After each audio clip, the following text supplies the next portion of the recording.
नमस्ते प्रिय दर्शकों, आज मैं आपको ये बताना चाहती हूँ कि कैसे आप अपने शुक्र ग्रह को मजबूत कर सकते हैं कुछ उपाय करके, ताकि आपको हमेशा शुक्र ग्रह अच्छे फल दे जीवन में। अगर आपने मेरे चैनल को सब्सक्राइब नहीं किया है तो ज़रूर कर दीजिएगा।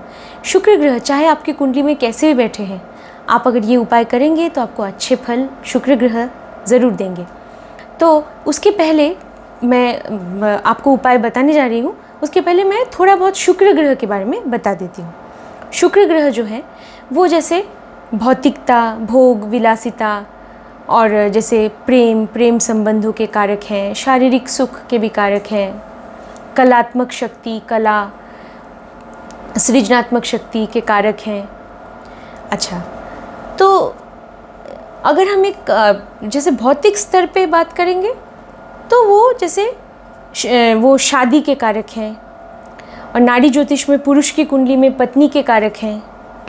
नाड़ी ज्योतिष में तो हम शुक्र ग्रह को बेटी के भी कारक मानते हैं, भृगुनंदी नाड़ी में बेटी के भी कारक मानते हैं। और हम ये मानते हैं कि शुक्र ग्रह बहन के भी कारक हैं, नाड़ी ज्योतिष में ये माना जाता है। और सबसे जो छोटी बहन है उसके कारक है बुध ग्रह। सबसे छोटी बहन बुध ग्रह से देखते हैं, और वरना बहन को भी हम शुक्र ग्रह से देखते हैं क्योंकि औरत है। अच्छा, तो औरत या स्त्री जाति के कारक शुक्र ग्रह तो हैं ही। तो अब देखिए, शुक्र ग्रह अगर हम आध्यात्मिक स्तर पर बात करें तो शुक्र ग्रह प्रेम और भक्ति, किस तरह का प्रेम जिसमें कोई कामना ना हो, कुछ पाने की आशा ना हो, जिसमें हम सिर्फ ये चाहते हैं कि हम जो हमारे सामने है उसे हम कुछ दे सके, उसे चाहे तो हमारी भक्ति से। तो ये जो प्रेम है जिसे कहते हैं ना निष्काम प्रेम, निष्काम, ऐसा प्रेम हो सकता है जैसे माता पिता अपने बच्चों से प्रेम करते हैं या बच्चे अपनी माता पिता से, निष्काम प्रेम वो भी हम देखते हैं। या पति पत्नी के बीच भी ऐसा हो सकता है, अगर उनका जो संबंध है वो बहुत ही आध्यात्मिक हो, उनमें एक बहुत ही उस तरह का संबंध अगर है तो पति पत्नी के बीच भी ऐसा प्रेम हो सकता है। और भक्ति तो जहाँ निष्काम प्रेम है तो वहाँ फिर उसके जो आगे की जो स्टेप है वो तो भक्ति है। जो भक्ति हम भगवान के प्रति जो प्रेम है वो भी हम कहते हैं कि वो भक्ति है। तो वो भक्ति के जो कारक हैं वो शुक्रदेव हैं। इसलिए आप देखिए, मीन राशि में शुक्रदेव उच्च के माने जाते हैं, जो कि मोक्ष त्रिकोण की अंतिम राशि है। मोक्ष त्रिकोण की पहली राशि है कर्क राशि, जिसमें गुरु उच्च के होते हैं। और मोक्ष त्रिकोण की दूसरी राशि वृश्चिक, जिसमें ऐसा कुछ ग्रंथों में है कि केतु अच्छे माने जाते हैं। केतु भी तो आध्यात्मिकता को दर्शाते हैं। लेकिन मोक्ष त्रिकोण की अंतिम राशि जो मीन राशि है उसमें शुक्रदेव उच्च के होते हैं। इसलिए जब किसी की जातक के 12वें घर में गुरु होता है ना, तो ऐसा समझा जाता है इसके 12वें घर में गुरु है तो इसका मतलब ये जातक हर किसी की मदद करेगा। अब 12वें घर में गुरु है, क्यों ऐसा कहते हैं? ये तो कुछ लोग ऐसा भी समझते हैं कि ये तो अभिशाप है, इसलिए 12वें घर में गुरु है, बृहस्पति देव 12वें घर में है तो किसी की भी वो मदद करेगा, चाहे वो चोर हो, डकैत हो, कोई भी अपराधी हो, क्योंकि उसके मन में दया। इसका मतलब गुरु मीन राशि में हम नैसर्गिक अगर 12वां घर है, नैसर्गिक कालपुरुष का जो 12वां घर है वहाँ पे मीन राशि होती है। तो गुरु मीन राशि में अगर हैं तो मीन राशि शुक्रदेव की उच्च की राशि है, तो वहाँ इसका मतलब गुरु शुक्रदेव जैसे बन जाते हैं। शुक्रदेव जैसे बनना मतलब दया का सागर बन जाना। गुरु में भी दया है, हर किसी के लिए नहीं, चोर डकैत सबके लिए दया केवल शुक्रदेव के पास है। तो इसके लिए लोग कोई ऐसा भी समझ सकते हैं कि इस हर किसी के लिए दया है तो इसीलिए तो वो दानवों के गुरु है, राक्षसों के गुरु है, क्योंकि राक्षसों को दानवों को तो कोई नहीं पढ़ाएगा। तो बृहस्पति देव तो देवताओं के गुरु हैं, और उनका क्या होगा? तो जिन्हें कोई नहीं देखता उन्हें शुक्रदेव ही देखते हैं, वो इतने दयालु हैं। इसका मतलब ये नहीं कुछ लोग कभी ऐसा भी समझा जाता है कि इसका मतलब जो चोर है, जो डाकू है, उसे ही उसकी मदद कर रहे हैं तो वो तो और भी ऐसा गलत रास्ते पे जाएगा। ऐसा नहीं है, ऐसा बिल्कुल नहीं। आपको ये भी पता है कि जो वाल्मीकि ऋषि जो वाल्मीकि है ना, उन्होंने तो रामायण लिखा था। हाँ, वो तो कितने बड़े फिर महर्षि बने। तो पहले वो क्या थे? पहले तो वो एक डाकू ही थे, डकैत थे ना। तो डकैत क्या होता है? तो वो तो एक राक्षस के समान ही होता है इंसान, जो एक दानव जैसा होता है। लेकिन देखिए उसमें कितना बदलाव आया और वो बन गया वाल्मीकि, जिसने रामायण की रचना की।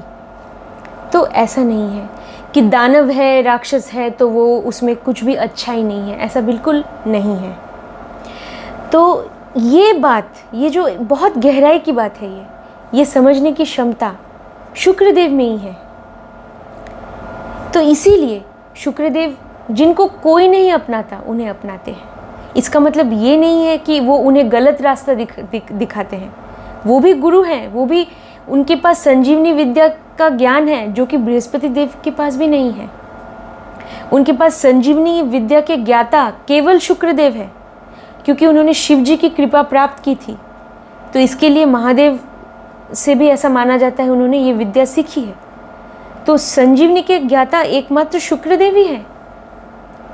9 ग्रहों में हम शुक्रदेव को, जो शुक्र ग्रह है उसे हम शुक्राचार्य के साथ जोड़ के देखते हैं और गुरु को बृहस्पति देव के साथ। तो किसी के पास ये ज्ञान नहीं था, केवल शुक्रदेव के पास। तो बहुत परम ज्ञानी है। तो वो जब ऐसे लोगों की मदद कर रहे हैं, मतलब वो चाहते हैं कि वो भी सुधर जाएं, वो भी रास्ते अच्छे मार्ग पे चलने लगे। यही उनकी सोच है, जिसे कई बार बहुत लोग ऐसा गलत समझ लेते हैं कि किसी की भी मदद कर रहे हैं। ऐसा नहीं है। अच्छा, तो देखिए शुक्रदेव कितने दयालु, कितने परम ज्ञानी हैं। तो क्या उपाय हम कर सकते हैं? आपको तो पता है शुक्रदेव की राशियां हैं तुला और वृषभ, और शुक्रदेव की उच्च राशि है मीन, और शुक्रदेव माने जाते हैं नीच के या कमज़ोर माने जाते हैं कन्या राशि में। हालांकि कन्या राशि बुध की राशि है जो कि शुक्रदेव के मित्र ही हैं, फिर भी क्यों कमज़ोर होते हैं? शायद ये भी हो सकता है कि कन्या राशि जो है ना, वो कालपुरुष की कुंडली में षष्ठम भाव की राशि कन्या राशि है, और छठे भाव से हम देखते हैं सेवा को, सर्विस को, जहाँ पे बहुत मेहनत। और कन्या राशि एक ऐसी राशि है जो जातक को, अगर आपके मुख्य ग्रह कन्या राशि में है या कोई बहुत ही महत्वपूर्ण ग्रह कन्या राशि में है या लग्न, तो जातक को बहुत मेहनती बनाता है, मेहनती, मेहनत करने वाला, सेवा, सर्विस मतलब। तो शुक्र ग्रह, हमें तो ये पता है कि उनमें ज्ञान है, भक्ति के कारक वो हैं, लेकिन शुक्रदेव को हम इससे भी जोड़ते हैं ना, आराम से, आराम, कंफर्ट जिसे कहते हैं, कंफर्ट और लग्जरी से भी तो हम उन्हें जोड़ते हैं। तो शायद वो कन्या राशि में उतने कंफर्टेबल नहीं है, शायद ऐसा हो सकता है। तो इसके लिए कन्या राशि में वो नीच के, ऐसा समझा जाता है कि वो कमज़ोर हो जाते हैं। शुक्र आपकी कुंडली में अच्छा है ना, तो आपके जीवन में ये तो तय है कि आपके जीवन में आप मतलब सुख और आराम ये तो रहेगा। अगर आप बहुत ज़्यादा मेहनत कर रहे हैं, मतलब दिन रात आपको खाना खाने का भी वक्त नहीं मिल रहा है, तो शायद शुक्र ग्रह उतने अच्छे नहीं हैं। आपको मतलब अच्छे तरह अपने आप को भी मतलब अपनी, जैसे हम कहते हैं ना, अपने आप को साफ सुथरा रखना, ये तो सबसे बड़ा उपाय है शुक्र ग्रह का। अगर आप किसी भी तरह मतलब अपना काम कर रहे हैं और मतलब आपको अपने ऊपर ध्यान देने के लिए वक्त नहीं है, खाना खाने तक का वक्त नहीं है, इसका मतलब शुक्र ग्रह की स्थिति आपकी कुंडली में उतनी अच्छी नहीं है। लेकिन आप इसे अच्छा कर सकते हैं, कुछ भी असंभव नहीं है। बस थोड़ा सा नज़रिया बदलना होगा, कुछ उपाय है वो करने होंगे, तो शुक्र ग्रह धीरे धीरे आपको अच्छे फल ही देंगे। अच्छा, तो सबसे पहला जो उपाय है वो ये है कि आपको जैसे रोज़ाना नहाना, साफ़ सुथरे कपड़े पहनना, ठीक है, साफ़ सफाई का ध्यान रखना घर में, घर के अंदर आप जहाँ रहते हैं या जहाँ भी आप काम करते हैं वहाँ भी हर जगह साफ़ सफाई रखना। अगर ये करते हैं आप तो शुक्र ग्रह बहुत अच्छे आपको फल देंगे, शुभ हो जाएंगे। फटे जो कपड़े हैं, अगर कोई कपड़ा जैसे ड्रेस कोई ऐसा जिसे सीना पड़ेगा तो सी लीजिए। फटे कपड़े कभी नहीं पहनने चाहिए। अच्छा, गरीबों को कपड़े दान करना, सफ़ेद चीज़ों का दान शुक्रवार के दिन खासकर, या किसी भी दिन, जैसे दूध है, फिर कुछ भी, मक्खन है, पनीर है, फिर आप जैसे शक्कर और वो चावल, इन सब चीज़ों का दान आप कीजिए शुक्रवार के दिन। आप अपने घर में अगर कोई नौकर है, चाकर है, उसको भी दान कर सकते हैं। तो ये ज़रूरतमंदों को दान करना, सफ़ेद चीज़ें, सफ़ेद ये सब जो चीज़ें, दही, पनीर, सब जितना भी, खीर, ये चावल, शक्कर, ये सब दान करना, दूध, बहुत अच्छा माना जाता है। शुक्र ग्रह अगर आपकी कुंडली में बहुत अच्छे नहीं बैठे हैं या आपको अच्छे फल नहीं मिल रहे हैं, आपके जीवन में बहुत ज़्यादा संघर्ष कर रहे हैं, तो आप शुक्रवार के दिन खट्टे चीज़, कोई भी खट्टा चीज़ मत खाइए, दही मत खाइए। शुक्रदेव की चीज़ों को जितना हो सके, जैसे खीर वीर भी शुक्रवार के दिन मत खाइए, आप खिलाइए, मतलब दान कीजिए उसका, तो ज़्यादा अच्छा होगा शुक्रवार के दिन। ये आप थोड़ा कीजिए, खट्टा तो बिल्कुल नहीं, दही नहीं। अच्छा, फिर आप क्या कर सकते हैं, महालक्ष्मी की पूजा कर सकते हैं, महालक्ष्मी जी का ध्यान कर सकते हैं। आप जो भी देवी को मानते हैं, आपकी इष्ट देवी, या आप जो भी देवी को, आप जिस भी धर्म के हैं, आप जो भी शक्ति को मानते हैं, उनकी पूजा कीजिए। जैसे आप जैसे कोई भी दैवीय शक्ति को मानते हैं, या आप देवी को जिस भी रूप में पूजते हैं, तो उस देवी माँ की पूजा कीजिए। या आप अपने इष्ट देव की पूजा भी कर सकते हैं। महादेव का भी नाम आप जाप कर सकते हैं शुक्रवार के दिन। हाँ, महादेव का नाम ओम नमः शिवाय का जाप कर सकते हैं 108 बार। आप या तो पूजा पाठ कीजिए, या आप जैसे ध्यान कर सकते हैं। ध्यान से बहुत, मैंने देखा है, मन शांत होता है, बहुत फ़ायदा मिलता है। ध्यान और दान, ये दो चीज़ें, तो जो कर सकता है वो दान करेगा, और नहीं तो ध्यान करना बहुत अच्छी बात है। दान मतलब हमेशा ऐसा नहीं कि हमें वस्तुओं का ही दान करना है। किसी के साथ अच्छा व्यवहार रखना, जैसे ये भी, जैसे हम कह सकते हैं ना, किसी को चोट ना पहुंचाना, किसी को एक अच्छी सलाह देना, वो भी एक तरह का दान ही है। आपने क्या किया, आपके अंदर जो ज्ञान है ना, उसका दान ही तो दिया। आपने अगर कोई अच्छी सलाह दी किसी को, आप पैसे नहीं दे पा रहे हैं, या कुछ आपकी वैसी स्थिति अगर मान लीजिए किसी की नहीं है, तो आप उसे कोई अच्छी सलाह दीजिए, 2 अच्छे शब्द उसे बोलिए ताकि उसका हौसला बढ़े। इतना भी अगर आप करते हैं, अपने नौकर चाकर शुक्रदेव और शनिदेव, नौकर चाकरों को हम शनिदेव से देखते हैं, शुक्रदेव और शनिदेव तो परम मित्र हैं। इसका मतलब शुक्रदेव का एक और उपाय है, नौकर चाकरों के साथ अच्छा व्यवहार करना, उन्हें पैसे समय पे देना और उन्हें पूरे पैसे देना। शुक्रदेव धन के कारक हैं, धन, वैभव, ऐश्वर्य, वाहन, मकान, तो ये सब शुक्रदेव ही देते हैं। तो नौकर चाकरों को कभी भी वंचित न करना, उन्हें हमेशा जो उन्हें मिलना चाहिए वो तो देना ही चाहिए, हो सके तो थोड़ा ज़्यादा ही दे दीजिए, उन्हें खुश कर दीजिए, तो शनिदेव प्रसन्न हो जाएंगे। तो शनिदेव प्रसन्न, शनिदेव और शुक्रदेव बहुत अच्छे मित्र हैं, परम मित्र हैं। तो इस बात का आपको ध्यान रखना होगा। फिर आप क्या कर सकते हैं, अगर आप मान लीजिए मंदिर में या गुरुद्वारे में दान नहीं कर पा रहे हैं, जो सफ़ेद चीज़ों का जो मैंने अभी बताया, जैसे दूध, ये सब, शक्कर, चावल, अगर आप नहीं कर पा रहे हैं मंदिर, गुरुद्वारे, मस्जिद में, या जैसे चर्च में अगर आप नहीं दान कर पा रहे, या जहाँ भी आप किसी भी धर्म के आप हैं, सब आपके सामर्थ्य के हिसाब से ही तो आप कर पाएंगे, तो कोई बात नहीं है। आप थोड़ा सा वो जो है ना आटा और चीनी, वही थोड़ा सा मतलब अगर कोई ऐसा नहीं कर पा रहा है, मैं ये नहीं बोल रही हूँ आपके बारे में, कोई भी अगर दान नहीं कर पा रहा है तो आटा और चीनी थोड़ा सा रख दीजिए आपके आंगन में, वो भी तो एक तरह का दान ही हुआ ना। तो थोड़ा सा आटा और चीनी मिला के रख दीजिए, तो चींटियाँ आके वो खा लेंगी ना।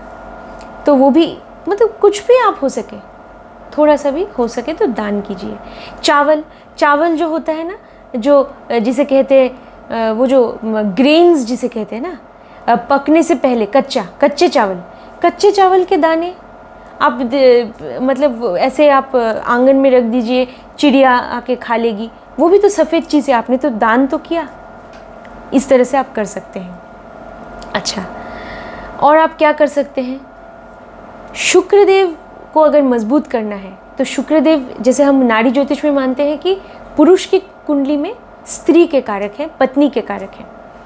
पत्नी का सम्मान करना बहुत ज़रूरी है, पत्नी को इज्जत देना, पत्नी के साथ कभी भी दुर्व्यवहार नहीं करना चाहिए। किसी भी तरह का बुरा बर्ताव अगर आप पत्नी के साथ करते हैं तो कभी भी शुक्रदेव की कृपा नहीं मिलने वाली है। पैसों की प्रॉब्लम, धन तो आपको मिलने वाला नहीं है। कुछ लोग अगर ऐसे हैं और पराई स्त्री के साथ संबंध रखने से भी कभी भी शुक्रदेव की कृपा नहीं मिलती। कुछ लोग ऐसा है, मैंने देखा है कि मतलब पत्नी के साथ भी अच्छे संबंध नहीं हैं, पत्नी को इज्जत भी नहीं देते, बाहर भी उनके रिश्ते हैं, सब जिसे कहते हैं ना अवैध संबंध है, लेकिन उनके पास पैसा है। तो वो सोचते हैं कि अरे हमारे पास तो पैसा है, क्या है मतलब हम क्यों ये सब बात मानेंगे, अब पैसा तो है हमारे पास, तो धन है तो इसका मतलब शुक्रदेव की कृपा है। बिल्कुल नहीं है। धन का होना, पैसे का होना, इसका मतलब ये नहीं है कि शुक्रदेव की कृपा है। पैसा तो कोई भी कमा लेता है। पैसे का होना ये तय नहीं करता कि शुक्रदेव आपकी स्थिति अच्छी है, क्योंकि देखिए शुक्रदेव की स्थिति तभी अच्छी होगी जब आपके घर में लक्ष्मी का वास हो। अलक्ष्मी का अगर वास है तो शुक्रदेव कभी भी अच्छे फल नहीं देंगे। तो जो ऐसे अनैतिक कार्यों में लिप्त हैं, अवैध संबंधों में लिप्त हैं और जिनके पास धन भी है, पत्नी को भी इज्जत नहीं देते, तो आपके पास, तो उन लोगों के पास लक्ष्मी नहीं है, उन लोगों के पास अलक्ष्मी है। और अलक्ष्मी कभी भी अच्छे फल नहीं देती। वो आ तो गई है आपके घर में, अब जाएगी अपनी मर्जी से, और मतलब शायद जाएगी ही नहीं अलक्ष्मी। और अलक्ष्मी का वास अगर आपके घर में है तो आपको कभी भी जीवन में सुख शांति कभी नहीं मिल सकती। तो क्या फ़ायदा, पैसा आपके अलमारी में पड़ा है तो इससे फ़ायदा क्या होगा अगर आपको शांति ही नहीं मिली, जीवन में सुख ही नहीं मिला। तो ऐसा है। तो हम इसीलिए नैतिकता के पथ पे चलेंगे ना, तो ही जो धन हम कमाएंगे तो हमारे घर में लक्ष्मी आएगी, वरना वो लक्ष्मी नहीं है, अलक्ष्मी है। अच्छा, तो और आप क्या कर सकते हैं, किसी भी स्त्री, किसी भी औरत के कारक भी शुक्रदेव है। तो किसी भी औरत का दिल नहीं दुखाना चाहिए, चाहे वो लड़की भी क्यों ना हो, क्योंकि नारी ज्योतिष में हम बेटी को भी मानते हैं। शुक्रदेव बेटी का भी कारक है। बेटी समान जो लड़की है, या जो आपकी बहन की उम्र की है, या आपकी पत्नी के उम्र की है, या आपकी नौकरानी है, किसी का भी दिल नहीं दुखाना है, किसी का भी असम्मान नहीं करना है, वरना शुक्रदेव बहुत ही बुरे फल देंगे, बहुत ही बुरे। ना आपके पास धन होगा, ना शांति होगी। तो इस बात का ध्यान रखना है जितना हो सके। और ज़रूरतमंद जो औरतें हैं, ज़रूरतमंद औरतें जो रहती है ना, जो विधवा आश्रम जो है, वहाँ पे अगर आप कभी हो सके तो थोड़ा सा दान दे दीजिए। तो ये करना। वृद्धाश्रम में भी जो औरतें हैं, बूढ़ी औरतें हैं, बूढ़ी औरतों को हम, जैसे बुज़ुर्ग औरतों को हम उन्हें चंद्रमा से भी देखते हैं, लेकिन शुक्र से भी देख सकते हैं, क्योंकि औरत है ना वो। तो उनके लिए कुछ दान कर सकते हैं आप। तो ये बहुत ज़रूरी है। और एक बात क्या है कि ये लड़कियों के लिए या औरतों के लिए भी लागू होता है। जैसे अगर एक औरत भी अगर अवैध संबंध बना लेती है ना, मान लीजिए शादी के बाद या किसी भी तरह से अगर अवैध संबंध है, तो उस औरत के पास भी धन नहीं आ सकता, मतलब उसे कभी भी ना धन से उसे ना कभी शांति मिलने वाली है, और शुक्रदेव उस स्त्री जातक को भी अच्छे फल नहीं देंगे। ये नियम अगर है कि नैतिकता पूर्वक अपने जीवन साथी के साथ निभाना है, तो ये दोनों पे ही लागू होता है, मर्द पे भी और औरत पे भी, पुरुष पे भी लागू होता है, स्त्री पे भी ये लागू होता है। वरना शुक्रदेव पीड़ित, मतलब शुक्रदेव पीड़ित तो हो ही जाएंगे, मतलब अच्छे बुरे फल देंगे आपको, बुरे फल देंगे। ना शांति होगी, ना धन होगा आपके पास, ना ऐशो आराम, और ऐश्वर्य की बात तो छोड़ ही दीजिए। तो ये इस बात का भी ध्यान आपको रखना है। तो ये कुछ उपाय हैं, और सबसे जो महत्वपूर्ण उपाय है प्रिय दर्शकों, वो है अपने गुस्से पे काबू रखना। ये बहुत सबसे महत्वपूर्ण उपाय तो ये है, गुस्से पे काबू रखना। हर एक को ये समझाना अपने परिवार में, क्योंकि जो छोटे बच्चे हैं खासकर, वो भी तो धीरे धीरे अभी जैसे शिक्षा प्राप्त करके आगे बढ़ेंगे, तो सबको पता नहीं होता। खुद भी इस नियम का पालन, खुद भी याद रखना, इस बात का ध्यान रखना कि गुस्सा नहीं करना है, उनको भी ये शिक्षा देना, वरना उनके जीवन में भी शुक्र अच्छे फल नहीं देंगे। गुस्सा, अपने गुस्से पे काबू रखना बहुत ज़रूरी है। किसी के ऊपर गुस्सा करना, हाँ कभी कभी ऐसा हो जाता है कि बहुत ही, मतलब ऐसा है कि कुछ एकदम ऐसा कुछ हो गया है जिसकी वजह से मतलब बहुत बड़ी समस्या हो गई है, तब अलग बात है।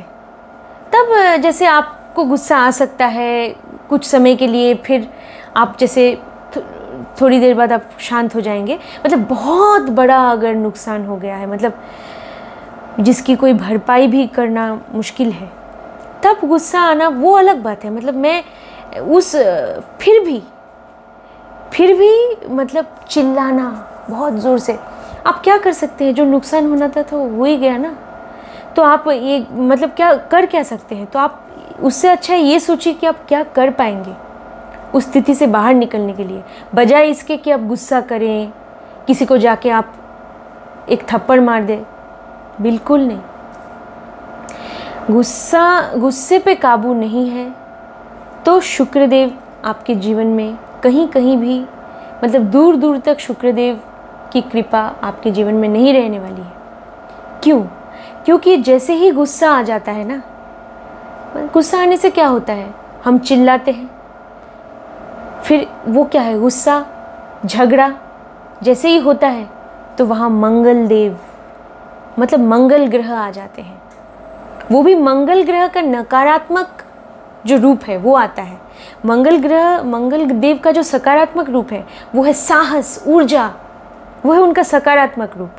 अब मंगल ग्रह आते तो हैं, लेकिन एक नकारात्मक एनर्जी बन के, नेगेटिव एनर्जी बन के, नेगेटिव एक नकारात्मक शक्ति बन के आपके घर में आ जाते हैं। जैसे ही आप बहुत ज़्यादा गुस्सा, चाहे आप अपने नौकर पे चिल्ला रहे हैं, चाहे आप अपने पत्नी पे चिल्ला रहे हैं, चाहे पत्नी पति पे चिल्ला रही है, औरतों को भी कभी नहीं गुस्सा करना चाहिए। ना पुरुष को करना चाहिए, ना औरत को, किसी को भी नहीं, किसी को भी गुस्सा नहीं करना चाहिए। बड़ों पे तो बिल्कुल नहीं, सवाल ही नहीं उठता, वो हमारे गुरुजन हैं। छोटों पे भी नहीं, चिल्लाना बिल्कुल, जो हमसे छोटे हैं हाँ उन्हें ज़रूर समझाना तो ज़रूर चाहिए, लेकिन बहुत ज़्यादा चिल्लाना मंगल ग्रह का नकारात्मक रूप आ जाएगा। और मंगल ग्रह और शुक्रदेव वैसे भी उनकी आपस में नहीं बनती है। नैसर्गिक, वो जैसे हम मानते हैं कि वो नैसर्गिक शत्रु है, विपरीत है। तो जैसे ही मंगल ग्रह का नकारात्मक रूप आ जाएगा, तो वैसे ही एक दरवाजे से आ गए मंगल ग्रह, दूसरे दरवाजे से शुक्र ग्रह आपके जीवन में जो भी अच्छे फल दे रहे थे, शुक्र ग्रह चले जाएंगे। तो इसीलिए चिल्लाना नहीं है, गुस्सा नहीं करना है, इस बात का हमेशा ध्यान रखिए। तो शुक्रदेव आपको बहुत अच्छे फल देंगे। अपने आप पे जो नियंत्रण है ना, अपने गुस्से पे नियंत्रण, वो रखना बहुत ज़रूरी है। और ये जो खराब शब्दों का प्रयोग करना, जैसे कहते हैं ना गाली गलौज, उससे तो बुध भी पीड़ित हो जाएंगे। बुध और शुक्र बहुत अच्छे मित्र हैं। बुध पीड़ित हो गए तो शुक्र भी कभी भी अच्छे फल नहीं देंगे। तो ये सब जो शब्द आप इस्तेमाल कर रहे हैं, अगर गुस्सा भी आ गया तो डांट रहे हैं, तो क्या शब्दों का, किस तरह के शब्दों का इस्तेमाल कर रहे हैं, इन सब चीज़ों का भी ध्यान रखना। और चिल्लाना तो बिल्कुल नहीं है। तो इन सब चीज़ों का आप ध्यान रखेंगे तो शुक्रदेव आपको बहुत अच्छे फल देंगे आपके जीवन में। तो आपको अगर ये वीडियो अच्छा लगा हो तो मेरे चैनल को सब्सक्राइब कीजिएगा और इस वीडियो को शेयर कर दीजिएगा। धन्यवाद।